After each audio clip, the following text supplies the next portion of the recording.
fellow book enthusiasts, and welcome back to Timeless Tales and Thoughts. I have stepped out of my books and into history. Nestled on a hilltop overlooking the majestic Hudson River is the home of Jonathan Hasbrouck. This is where George Washington spent the last 16 months of the American Revolution, using this home as his headquarters.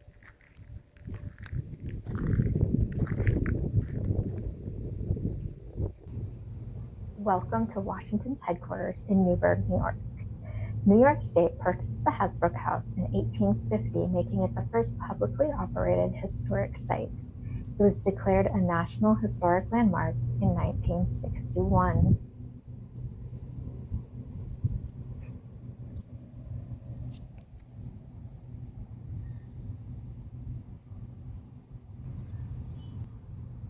Washington would use the Hasbrouck House as his headquarters from April 1782 through August 1783. It was at these headquarters that Washington would respond to a letter from Louis Nicola that suggested a monarchy for the new country. Washington would reject the notion, saying he had no desire to be a monarch, and ordered Nicola to never speak of these thoughts again.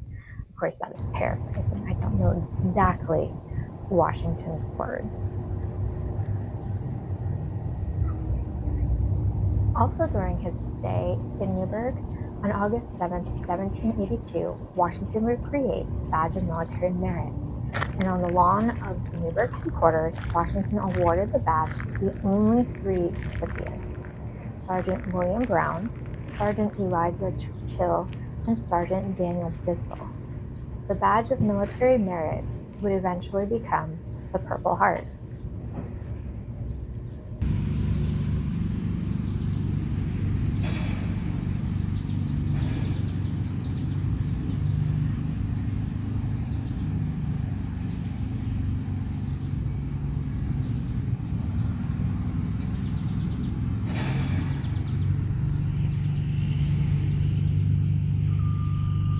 On the grounds of the Newburgh headquarters stands the Minuteman, created by Henry Hudson Kitson. This statue and a similar statue in Lexington, Massachusetts, mark the beginning and the end of the American Revolution.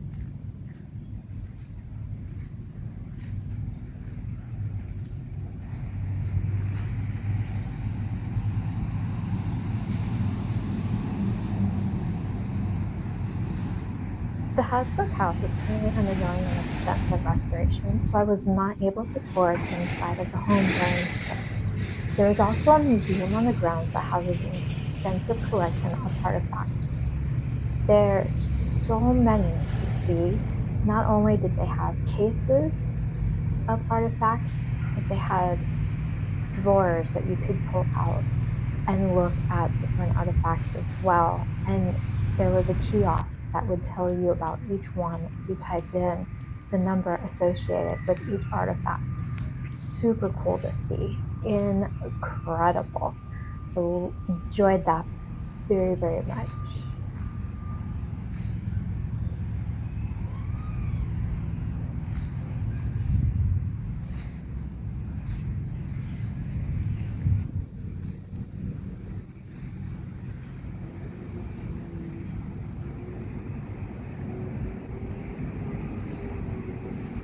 Buried at this site is a gentleman named Uzal Neff. I think that's how you pronounce his name. I'm not sure. I don't really know much about him except for what is written on the plaque beside his grave site.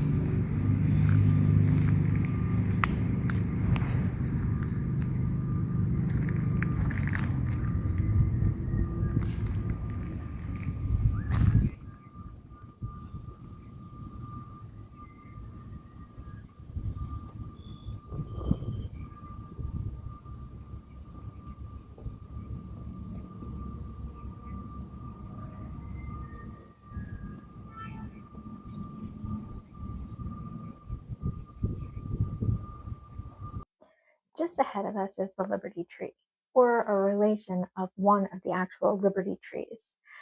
The tree here was grown from the seeds of a Liberty tree that was growing in Maryland.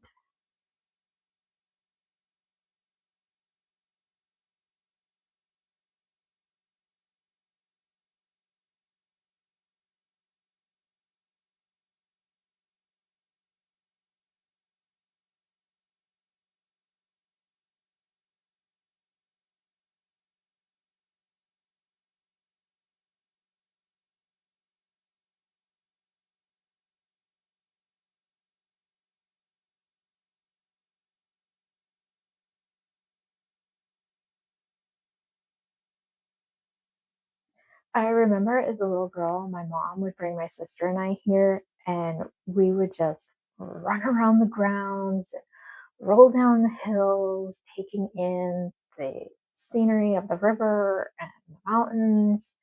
Sometimes my aunt and cousins would join us, and then afterwards we would all go out for ice cream.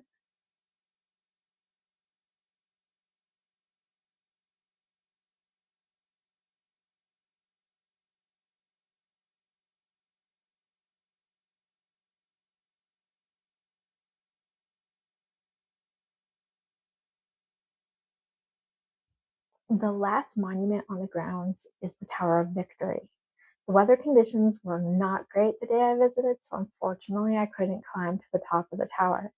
The tower was commissioned to celebrate the centennial of the end of the War for Independence. I hope you enjoyed taking this trip with me. Thank you for watching.